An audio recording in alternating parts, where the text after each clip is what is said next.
Omulimo ogw'okwaya n'okulima n'egindi ku mirimu buli abantu bali kuba nga tebafuukira babifeekera ensi eva okumayika nga kyokka ng'ate ne wano mu iwanga lya Uganda okubeerala era neira nga Uganda yesigike ku bya bulimi.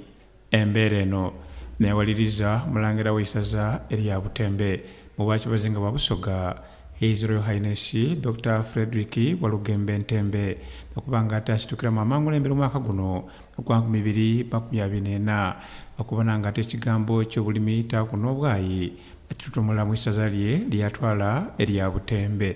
Lata Ntembe Dr. Fredrick Walugembe olunaku walumaze kungali kulambula abandi ku balimi taku n'abaayi abeekaitira mu kibiina ekimalibwa nga Kagoma Dairy Farmers Development Credit and Saving Association nkani Kadafasika bano nga balino omulimo ogw'amata okuba nga ate abono byebakola n'engeri y'okuba nga ate bongerwamu amaani. Ono okulambula kwa kutandikire ku kyalo kya Butike Mataala ew'omwami amalibwa nga Jonathan Ngobi n'omukyala Filista Ngobi. Eno bano balaza Omulangira byebakola okutaku n'ebyo ebasomboza mulimo gwebwe guno. Wano woli kubona sebo obona nga my drainage system tinungi ebintu ebiva muno tubibunga bwawo emaze ku emirembe nga nawe sanalekera nebyokwaya nga ndiko banti nga nolundi nti amawo naino gogana ati amakwibalira lino nakanti ayenkoze ntya nakuba nti njitundemu.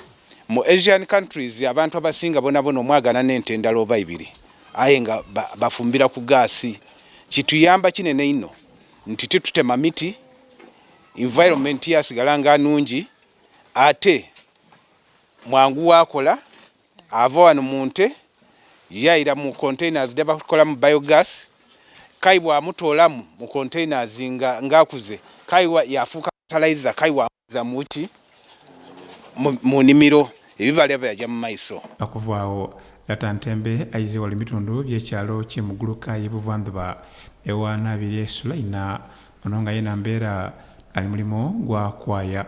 Omulangira okuva wano mbeera yeyongereyo n'okulambula kwe eri abalimi bano n'abaayi ku byalo okuli Ekyegombe Magamaga awutaaku n'ebindi Kamala Mikwampa kwebuwengeeyo onafundikire n'olukiiko olw'omwaka olwa bano abakadafasika wali ku kitebe ky'eisaza eri Kagoma.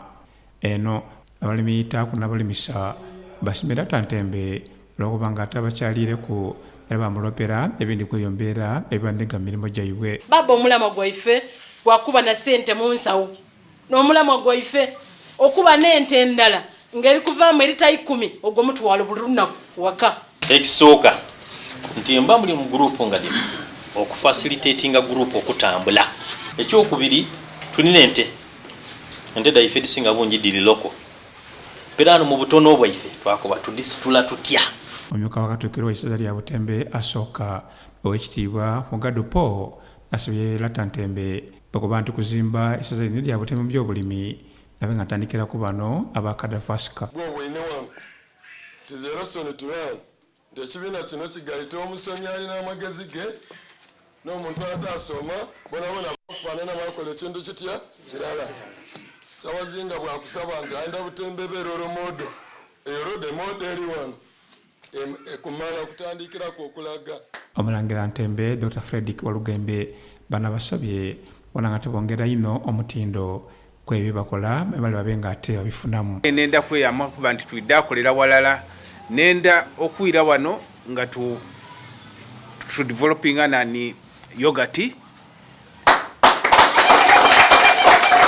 tusobole yogurt oyo okubona abantu abayinza okudesigninga labels enungi detuyinza okutaako ku packaging nga kiri attractive. Anombera bakuyo kuba nti tebayiririra olw'ensonga dakaireka buti okwaya n'okulima abantu bali kuba nga tebafuukira abakombe mu nsi eno.